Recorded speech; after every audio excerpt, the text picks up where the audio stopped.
Buenos días, hermanos. Vamos a pasar entonces a nuestro momento de reflexión. Te invito a que conmigo demos la lectura del texto que está ahí en el Evangelio de Marcos, el capítulo 4. Vamos a leer los versículos del 1 al 20. Evangelio de Marcos, el capítulo 4, los versículos del 1 al 20. Nosotros estamos ahí en la serie Días Mejores, una serie basada en el Evangelio de Marcos. Y estamos a lo largo de las semanas avanzando semana a semana en el Evangelio de Marcos y llegamos al capítulo 4 hoy día. Y el texto que vamos a leer está en la Nueva Versión Internacional. Usted puede acompañar ahí en su Biblia, usted puede acompañar en la versión que usted tiene disponible, pero lo que vamos a leer aquí está según la Nueva Versión Internacional y dice lo siguiente. De nuevo comenzó Jesús a enseñar a la orilla del lago.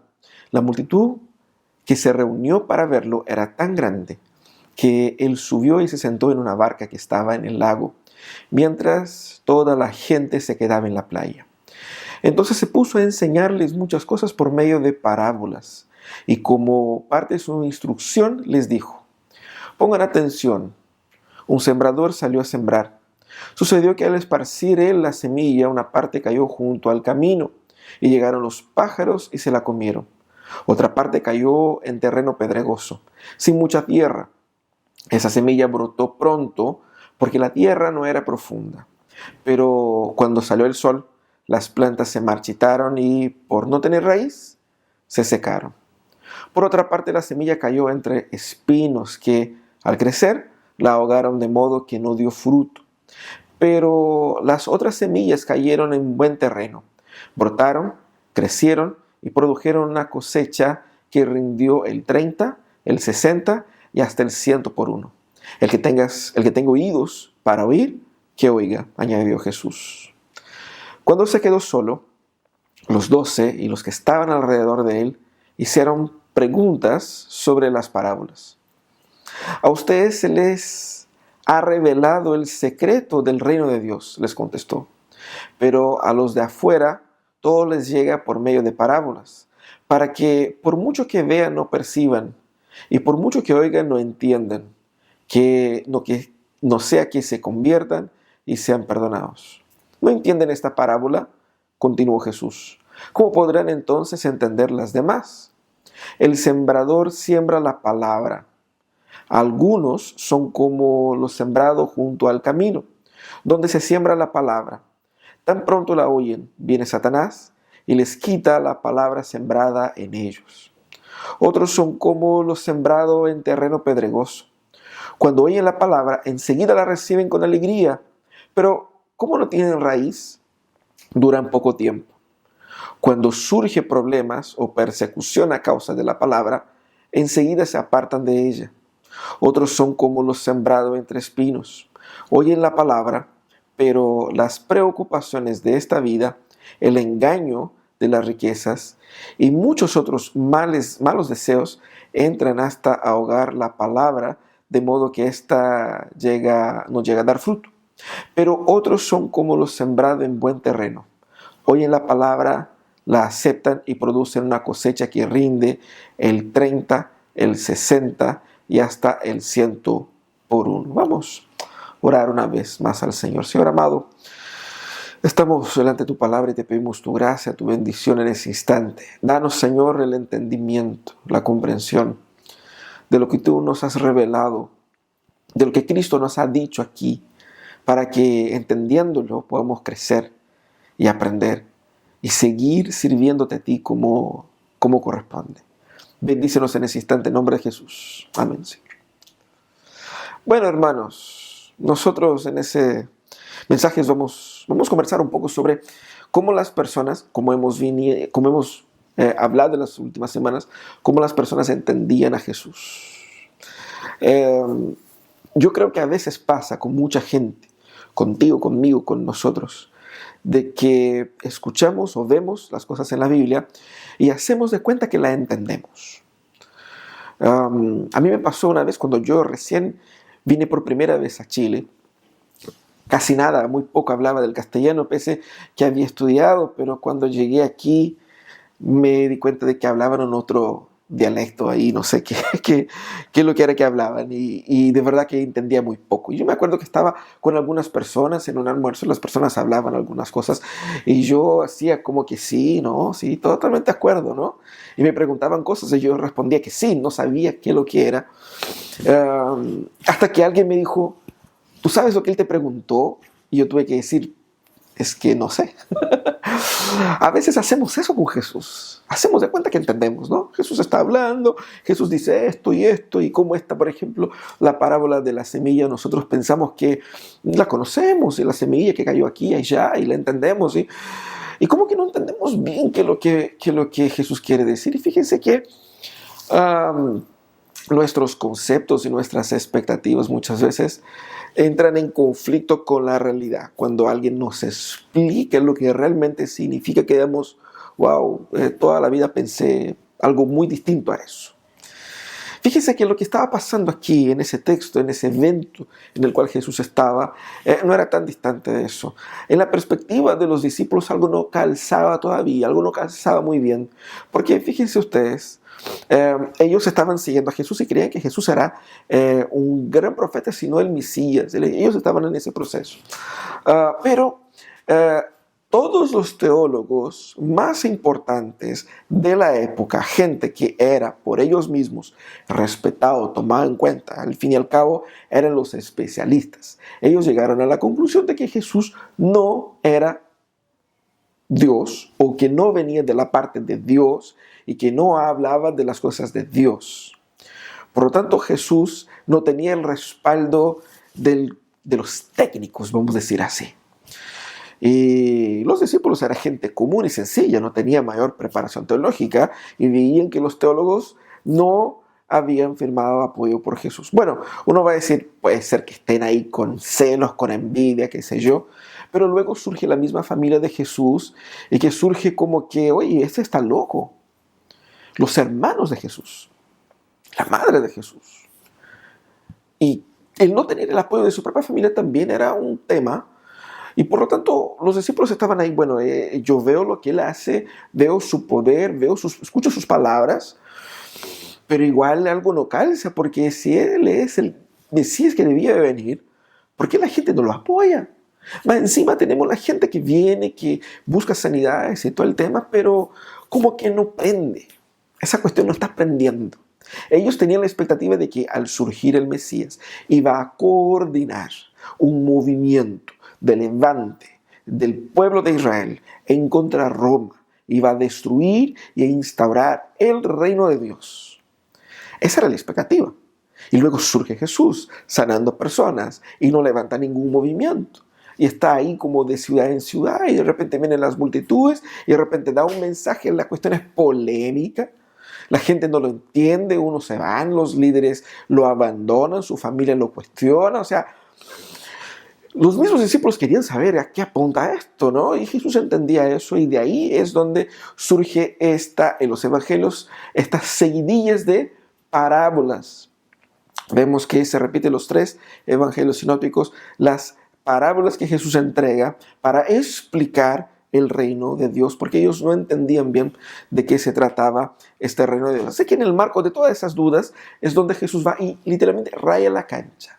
Es muy interesante eso. Jesús raya la cancha de lo que es y lo que no es el reino de Dios, y lo que significa estar y no estar en el reino de Dios. Jesús va y habla por parábolas. No son meras comparaciones ni meras historias. Son historias utilizadas, o son metáforas y figuras de lenguaje utilizadas por Jesús para poder al mismo tiempo, como vemos en el texto, iluminar a aquellos que están dispuestos a creer, pero también sirven como una forma de juicio por parte de Dios por aquellos que se rehúsan a creer, para que sean expuestos a la verdad y aún así no la vean. Esa es un poco la idea de Jesús con estas parábolas. En ellas Jesús va a mostrar la efectividad del Evangelio, mostrando el avance y la concretud del Evangelio. El Evangelio logra lo que Él está proyectado a conquistar, pero también muestra el poder y el control de Dios coordinando todas las cosas, al contrario de lo que esperaban los discípulos que esperaban ahí una respuesta más natural dentro de lo que ellos imaginaban ahí, el control social, es decir, los líderes apoyando, la gente sumando y todo el tema. Y ahí vemos en estas parábolas que quien controla todas las cosas es Dios, y Dios hace de la forma como Él quiere. Así que tenemos delante de nosotros la parábola del sembrador. ¿Cómo podemos entender la parábola del sembrador? A grandes rasgos, esa parábola muestra que la razón por la que los líderes religiosos e incluso su propia familia se opusiera a Él era la condición espiritual de su corazón. No era porque el evangelio o el mensaje de Jesús no era verdadero, no era porque Jesús no era verdadero, era porque el corazón de estas personas todavía no se habían inclinado, no estaban predispuestos a recibir el verdadero evangelio. Lo que hace Jesús aquí es una verdadera exhortación a la verdadera espiritualidad. Verdadera dos veces, ¿no? Una exhortación a la verdadera espiritualidad. Y en esa exhortación a la verdadera espiritualidad, Jesús utiliza un ambiente muy común de la época, que es el ambiente de la agricultura, una experiencia que muchos de los oyentes experimentaban. Ellos conocían esto, sabían lo que era plantar, sabían lo que era cosechar.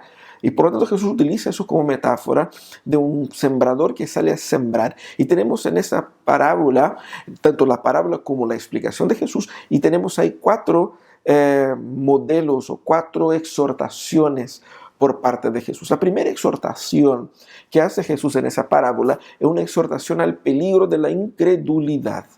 Ahí en los versículos 4 y el versículo 15. Fíjense que el versículo 4 es la parábola, el 15 la explicación. Habla de la semilla que cayó junto al camino. Esa semilla nunca llegó a germinar. Fíjense ustedes que el modelo de plantación de la época era que ellos iban echando la semilla y luego, después de echar la semilla, ellos araban el terreno. Entonces, ese es un poco para que entiendan el proceso. Bueno, esa primera semilla se cayó junto al camino, y por caer junto al camino, ella ni siquiera llegó a germinar, ni siquiera llegó a iniciar el proceso biológico a lo cual ella estaba destinada. ¿Qué es lo que Jesús apunta con eso? Jesús, al apuntar el peligro de la incredulidad, está apuntando hacia la insensibilidad de muchos, y ahí en el caso incluye también a los líderes religiosos de la época, que eran tan insensibles a la palabra, que al escuchar esa palabra, ella ni siquiera entraba en sus corazones, ni siquiera entraba en sus mentes, y era al mismo instante arrancada, y como dice Jesús, por el mismísimo Satanás. Jesús aquí está mostrando la insensibilidad y la dureza del corazón de tanta gente que lo rechazaba, y lo hacían porque ellos eran atacados, aquí en este caso, tanto por su propia insensibilidad, que es culpa de ellos, como también por la obra de Satanás en estas vidas. Lo que Jesús apunta aquí, exhorta, es contra la dureza de corazón. Y Él explica que estas personas insensibles a la palabra nunca llegarán a creer efectivamente. ¿Cuál es la exhortación que Jesús hace aquí? A nosotros y a la gente que estaba escuchando. No permita que su corazón sea endurecido. Porque como hablamos la semana pasada, si bien el proceso de endurecimiento no se da de la noche a la mañana, es un proceso de un alejamiento, de un distanciamiento de Dios, de cada vez más buscar explicar con sus propios medios a Dios y a sí mismo, y rechazando la verdad, rechazando a Cristo. No permita que su corazón se vaya endureciendo, tanto que hay una exhortación allá en Salmo 95, en los versículos de 6 a 9. Dice: vengan, postrémonos reverentes, doblemos las rodillas ante el Señor nuestro Hacedor, porque Él es nuestro Dios y nosotros somos su pueblo, y somos el pueblo de su prado, somos un rebaño bajo su cuidado. Si ustedes oyen hoy su voz, no endurezcan el corazón, como en Meribá, aquel día en Masá, cuando sus antepasados me tentaron, cuando me pusieron a prueba a pesar de haber visto mis obras. No endurezca su corazón. Nosotros endurecemos el corazón cuando progresivamente nos alejamos de Dios. ¿Qué es lo que el Señor también quería que entendiesen los discípulos aquí? Él quería que los discípulos entendiesen que algunos nunca llegarán a creer. Y no llegarán a creer no es porque ustedes han fallado, no es porque el mensaje ha fallado. Ellos nunca llegarán a creer porque sus corazones son insensibles. Y cuando escuchen el mensaje, la insensibilidad de su corazón y la obra de Satanás los aleja de la verdad del Evangelio. Así que no se preocupen con la dureza del corazón de ellos, pero entiendan que eso es una razón más para predicar. Sigan predicando pese a eso. Y eso es lo que Jesús hacía. Fíjense que esa dureza de corazón es parte de nuestra naturaleza caída y el Señor nos viene a librar de eso. Ahora, la segunda cosa que Jesús nos orienta aquí en ese texto, nos exhorta, es contra la ilusión de la superficialidad.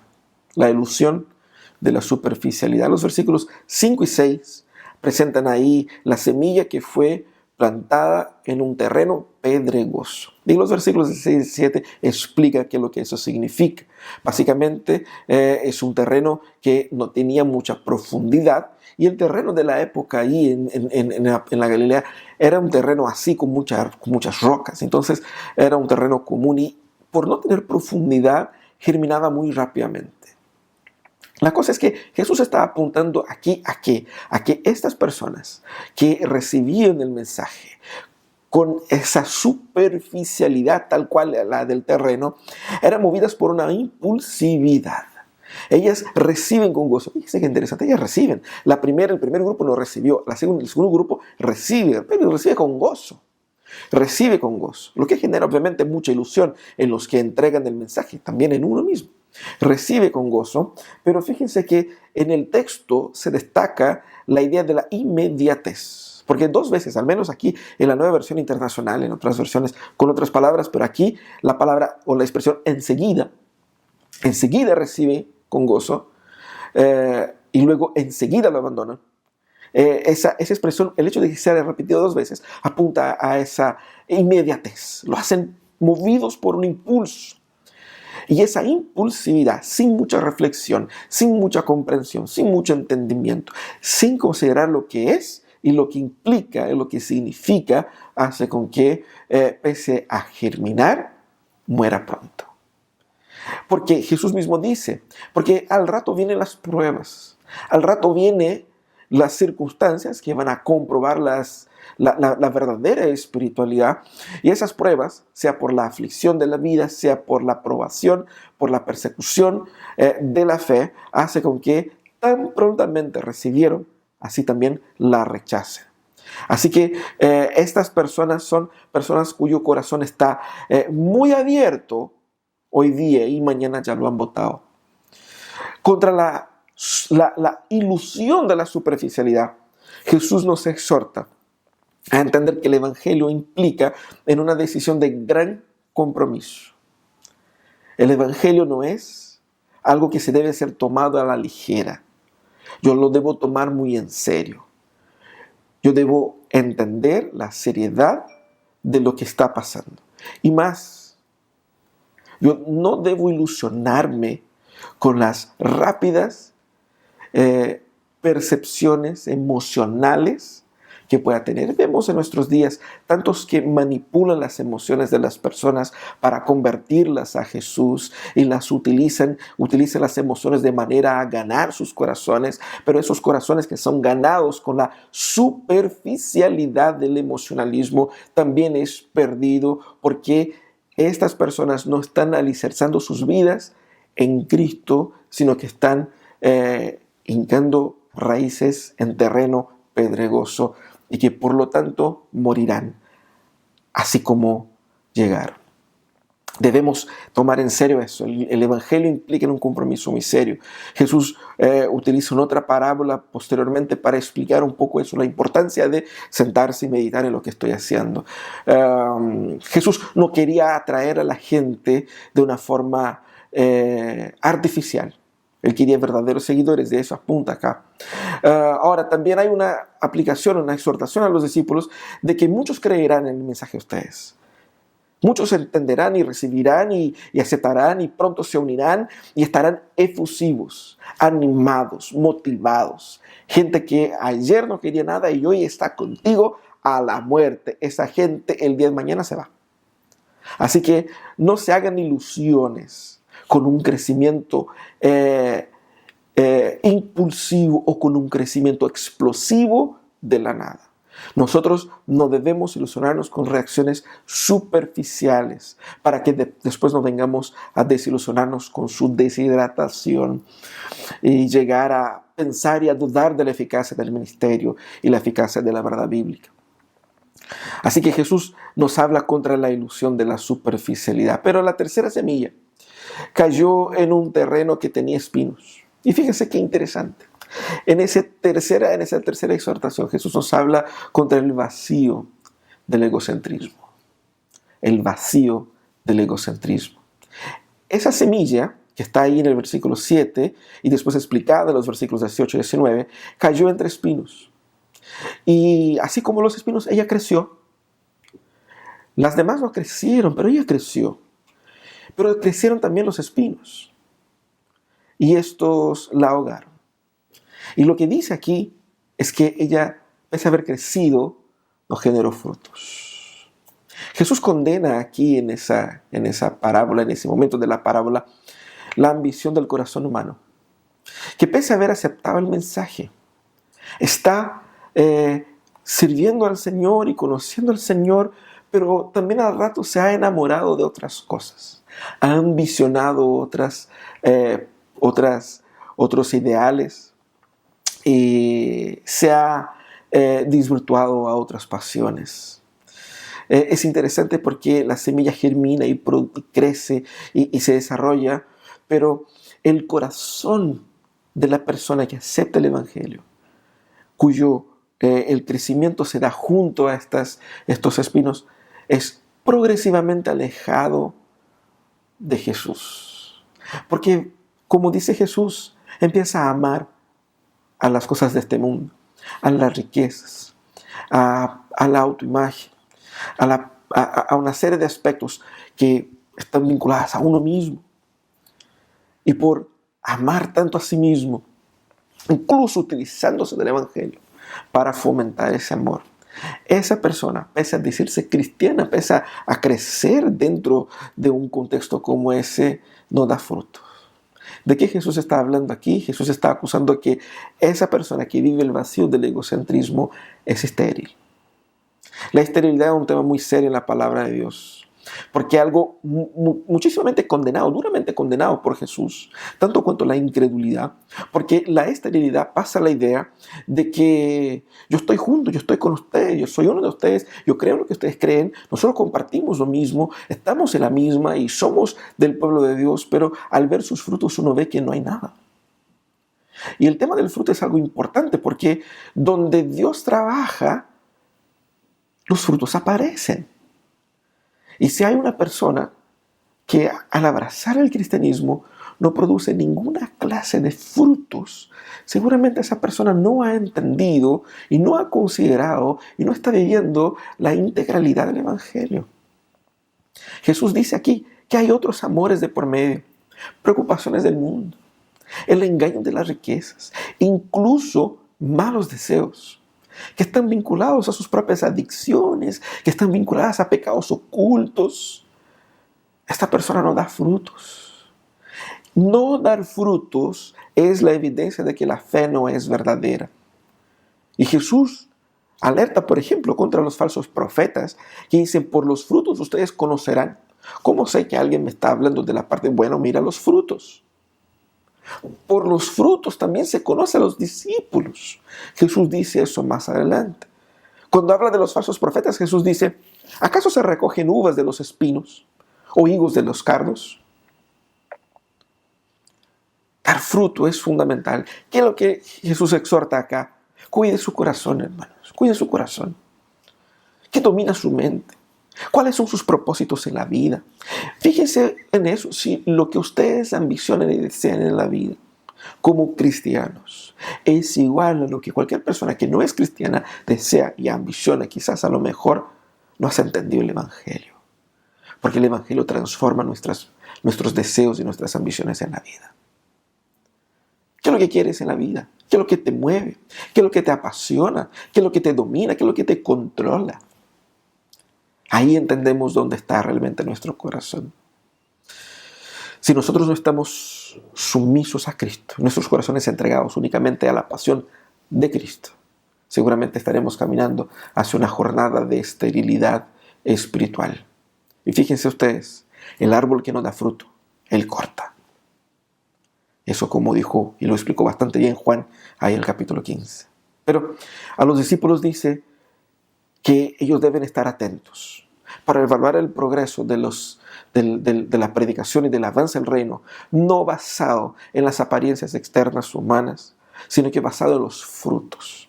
¿Cómo identifico la veracidad de la fe de alguien? Los frutos.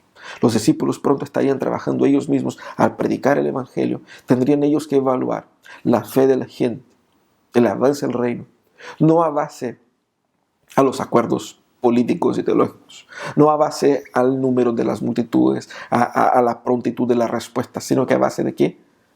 De que los frutos verdaderos de Cristo, la transformación de carácter, el cambio de vida, eso están siendo producidos en la vida de la gente. Pero hay una cuarta exhortación, una cuarta semilla. Esa semilla cae en buen terreno. El versículo 8 y el versículo 20 dan cuenta de eso. La semilla prospera y también de forma abundante y escalonada. ¿Qué es lo que Jesús está mostrando acá? Esa semilla que cae en buen terreno está enmarcada en las palabras de Jesús por el concepto de la aceptación. Lo que diferencia esa semilla de las demás o esa respuesta de las demás es que esta es la única semilla en la cual Jesús dijo que hubo aceptación. Ella acepta el mensaje. Es muy interesante el versículo 20 donde Jesús dice ahí, ellos oyen la palabra, la aceptan y produce una cosecha que rinde el 30, 60 y 100 por uno. Esa palabra acepta es utilizada solamente para esta semilla aquí en ese texto. ¿Y qué significa? Significa un hacerlo propio, asumirlo, hacer de uno mismo. Significa rendir y redefinir todas nuestras vidas o toda nuestra vida a la luz de ese nuevo descubrimiento. Tomar sobre sí. Eso es lo que hace la persona, escucha y está abierta a negarse a sí mismo y redefinir su vida a la luz de la explicación de Cristo sobre la vida y sobre el futuro. ¿Cuál es la consecuencia entonces a esta aceptación verdadera? Es el fructificar. Ese fructificar es la evidencia de la verdadera fe, lo opuesto a la que cayó entre los espinos, fíjense ustedes. Interesante eso, ella no fructifica para crecer, sino que crece para fructificar. Su desarrollo culmina en su fructificación. Crecer no es suficiente. Lo que es importante y es fundamental en el reino de Dios es dar frutos. Eso es lo que Jesús está exhortando a los discípulos. Fíjense los frutos. Jesús apunta a los frutos y termina aquí hablando de los frutos. Los frutos entonces son evidencia de la obra de Cristo, de una vida transformada, de un carácter transformado, de la profundización del entendimiento, de una relación íntima con Dios. Eso es lo que Jesús está hablando acá. ¿Cuál es la exhortación que hace Jesús? Hermanos, nosotros no debemos dejar de abrir nuestros corazones conscientemente, intencionalmente a Cristo. Y aquí uno piensa, bueno, pero si yo ya acepté a Cristo, ya estoy en eso. Fíjense, la exhortación de Jesús es también para los discípulos. Porque si bien esto puede dar la idea de que estas condiciones son estáticas, no lo son. Incluso los discípulos en algún momento han sido seducidos por otras pasiones, así como aquella semilla que cayó entre espinos. También aquí Jesús exhorta a que nosotros estemos atentos a una vida entregada a el corazón abierto al Señor. De eso está hablando acá. Ese es el mensaje. Nosotros debemos presentarnos a Cristo con el corazón abierto. La fidelidad es una búsqueda intensa, es una búsqueda honesta, es una búsqueda concreta. La fe no es estática. Y por decir que la fe no es estática, es entender que no todos dan fruto de igual manera, como dice acá. Algunos dan fruto, como dijo Jesús, a 30, otros a 60 y otros a 100 por uno. Es interesante que Jesús repite esa idea o esa palabra, unos y otros, mostrando la diferencia en el progreso del cristianismo, porque no todos crecemos de igual manera. ¿Qué significa eso? Significa que la jornada cristiana es algo dinámico, en el cual uno es exhortado a seguir creciendo, a seguir aprendiendo y que vamos a producir frutos de acuerdo a nuestros avances. Eso es un desafío por parte de Dios a los discípulos, a que no entiendan que todo está ganado una vez que yo dije sí en algún momento, que es como muchos cristianos viven la fe. En algún momento yo levanté la mano cuando dijeron quién quiere aceptar a Jesús. En algún momento yo hice la oración de conversión. En algún momento yo estuve de acuerdo con que Jesús sea Dios y se acabó y estoy. Jesús apunta a la realidad del reino de Dios, que es una realidad de compromiso diario, constante, de entrega dinámica y no estática al Señor. Pero también Jesús exhorta a los discípulos a que no podemos pensar que el Evangelio está mermando porque no vemos los resultados que nosotros esperamos. Lo que dice Jesús es que nosotros podemos tranquilamente descansar en la efectividad del Evangelio. El mensaje de Cristo prosperará, porque la semilla es eficaz, la semilla es potente, la semilla produce frutos en abundancia, que es lo que apunta acá el texto. Por lo tanto, nosotros podemos confiar en que este evangelio logrará lo que para él se está diseñado. Lo que tenemos que entender es la diferencia en el corazón y la receptividad de la gente. Pero el Señor de la mies controla todo ese proceso. ¿Cómo aplicamos eso a nuestras vidas? Debemos entender primeramente, hermanos, que el propósito de Jesús es que al escuchar esta parábola, miráramos a nuestro corazón.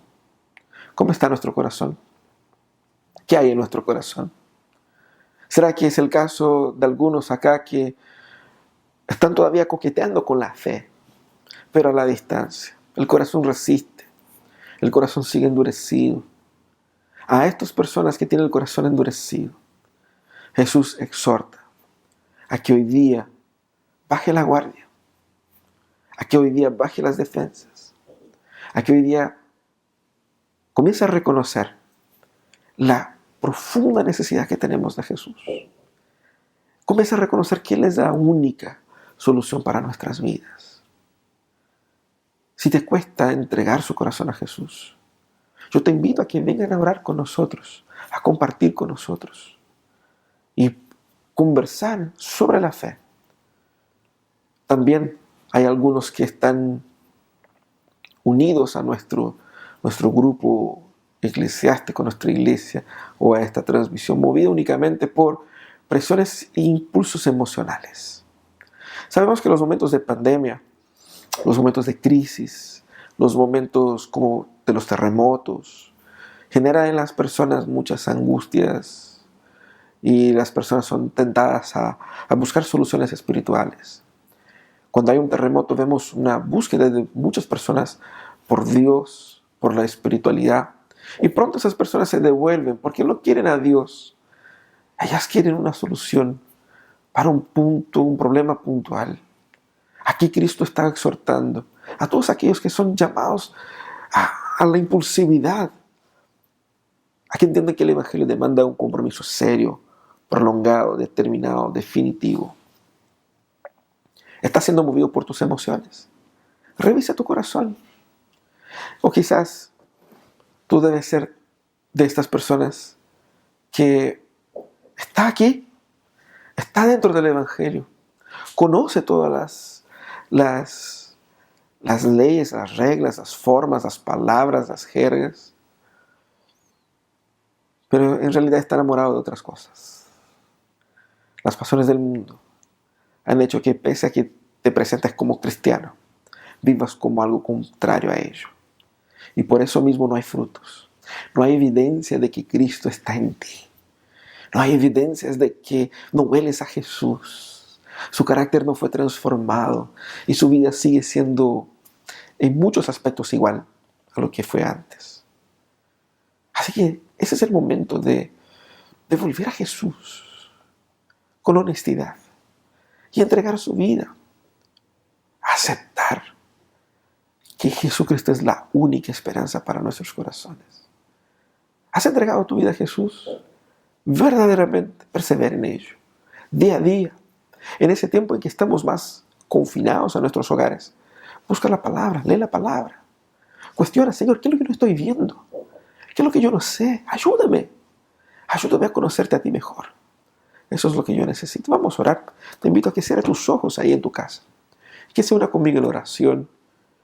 Si quieres entregar su vida a Jesús hoy día, entrega su vida a Jesús. Si quieres renovar su relación con Cristo, ese es el momento de renovar su espiritualidad, de abandonar los peligros de la superficialidad, del egocentrismo, de la incredulidad y vivir una vida plena que fructifica para la gloria de Dios. Señor amado, estamos unidos como pueblo y te suplicamos, Señor, entre nuestras vidas. No queremos, Señor, vivir cegados por la incredulidad, ilusionados por la superficialidad, ni engañados por este pensamiento egocéntrico. Pero, Señor, queremos que Cristo entre en nuestras vidas y transforme todo de dentro hacia afuera. Cambia lo que somos, lo que pensamos. Cambia, Señor, nuestros matrimonios. Cambia, Señor, nuestra labor como profesionales. Cambia nuestra visión social y política de la vida. Cambia, Señor, nuestras preferencias, nuestros gustos, nuestra entretención. Cambia, Señor, nuestros amores. Redefine, Señor, nuestras esperanzas. A la luz de tu palabra, Señor, te pedimos que nos ayudes a que encontrados en Cristo fructifiquemos. Y que el Evangelio del Reino prospere en nosotros, por nosotros y con nosotros. Te alabamos, Señor, y te pido que cada persona que está unida a esa transmisión, que está orando conmigo ahora, que tú, Señor, puedas obrar en su vida. Sea conversión, arrepentimiento, renovación, que tú, Señor, puedas obrar en estas vidas. Y que hoy día sea el inicio de una nueva jornada contigo, Señor. Oramos agradecidos en el nombre de Jesús. Amén. Bueno, hermanos, muchas gracias por este tiempo de reflexión. Vamos a seguir alabando al Señor ahora con una última alabanza. Después vamos a terminar nuestro culto con una oración final y prepararnos para nuestro momento de comunión posterior al culto, que es el momento donde nos reunimos por Zoom. Que Dios nos bendiga.